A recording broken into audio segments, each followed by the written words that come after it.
Hey there, welcome to turning star trails into comets. Now, the picture we're going to use was taken this year at Yosemite at Horsetail Falls.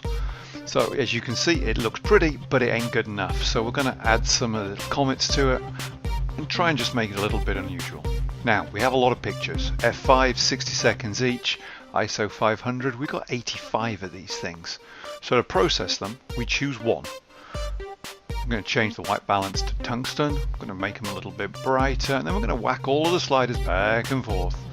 Just trying to find, something that makes the stars look interesting. We're not worried about the foreground because we're going to use that picture I took before it got dark of the fire coming down the mountain. So let's have a look.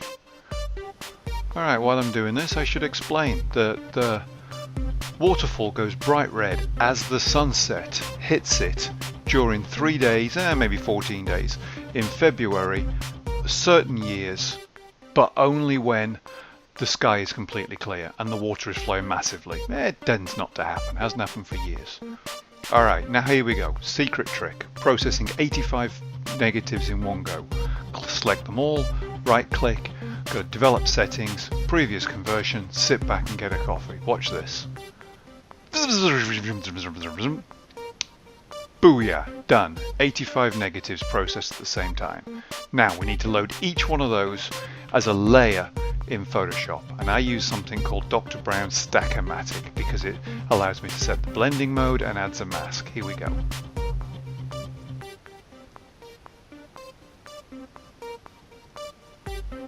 You never know what you're going to get when you do star trails. Let's have a look. This is about 1 hour and 20 minutes. And I don't like it. Way too many stars. So let's switch all the layers off and then switch them back on again until I get some comet lengths about the length I want, which I'm guessing is there. Alright, let's select the rest of the layers and throw them away. That was a complete waste of time. Now, to turn trails into comets, we play with the opacity. 10 layers, opacity of 100 gives us 10% decrement in layer. So we're going to go up to the opacity.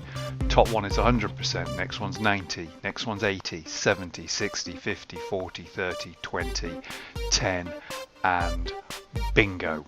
Check that out. Comets. How easy was that? Simply by changing the opacity of the layer.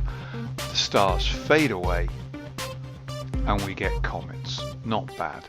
Now let's just stamp this layer with my favorite command.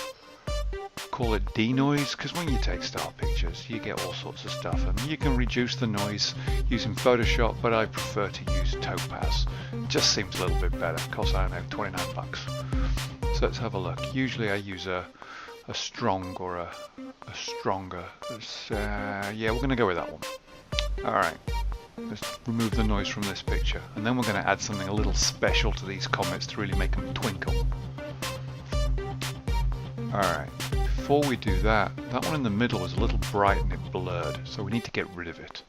The fastest way to do that, and I know it's going to look rubbish and you're going to complain, let's feather a selection, draw a rough circle around it, and we're going to do content aware fill, and it's going to get it wrong, it always does. Let's see what happens.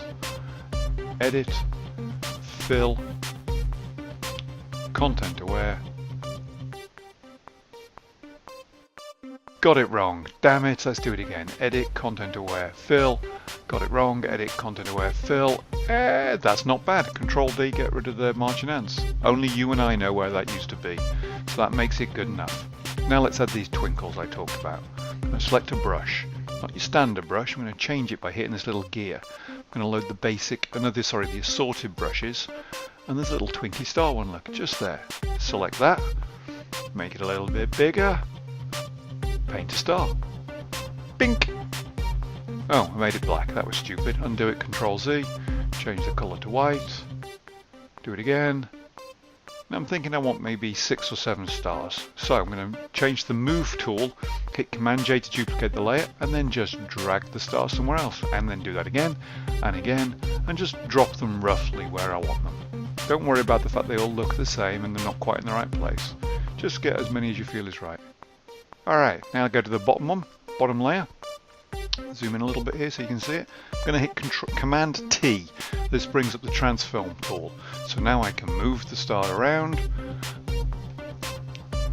I can can size it, I can rotate it, move it a bit more, use the cursor keys, use the arrow keys, use the mouse, and get it about right. Next layer, do it again. Command T, transform. I'm going to make this one bigger because it's a super bright star. And just, excuse me.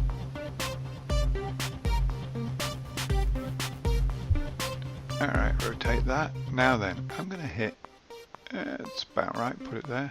This one I want to be brighter than the others. So after I hit enter to get rid of the transform tool, I'm going to hit Command J to duplicate it, and it just doubles the layer. So that one's nice and bright. Move on to the next one. Now this one's probably, I don't want this one to be tiny, so I'm going to change the opacity of the star down to maybe 70%. And this one, maybe I'm going to lower the opacity of this one when I put it in the right place too. Yeah, let's make this one 70%. There you go, so nice and small. Keep going. Alright, how many have I got here? 7, 6. That's probably enough. Stick them in a folder because I'm that kind of person and name it all up.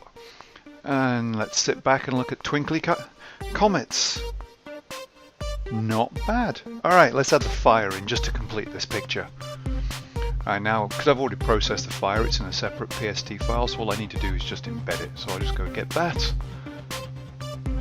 I'll do a tutorial on how to process the fire later if you want, but alright, and I just drop that roughly there. Press bang.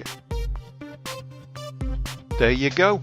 Star trails into comets with twinkles. How fabulous.